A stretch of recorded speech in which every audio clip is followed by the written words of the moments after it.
আসসালামু আলাইকুম। আজকের আলোচনা যেটা করব আমি সেটা হলো বহুমূত্র বা ডায়াবেটিস রোগ সম্পর্কে। তবে সংক্ষিপ্তভাবে বলব ডায়াবেটিস সম্পর্কে, যেটা ২ ভাগে বিভক্ত করা হয়। আমি এই ২ ভাগের বিস্তারিত লাইভে আলোচনা করব। এই রোগটার আসলে উৎপত্তি পানক্রিয়াটিসের ভিতর থেকে।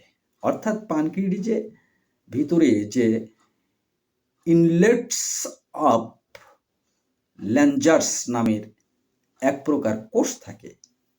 এই কোষের পরিচালনায় ব্যর্থ হলে ডায়াবেটিস রোগের সৃষ্টি হয়। ডায়াবেটিস একটা হলো কিডনি থেকে যে ডায়াবেটিক্সের উৎপত্তি হয় তাকে বলা হয় ডায়াবেটিস ইনসিপিডিয়াস। এই রোগে বারবার প্রস্রাব হয়, কিন্তু প্রস্রাবের সঙ্গে শর্করা এবং গ্লুকোজ বাহির হয় না। দ্বিতীয়টা হলো শর্করা ও গ্লুকোজ সবই প্রস্রাবের সঙ্গে বাহির হয়।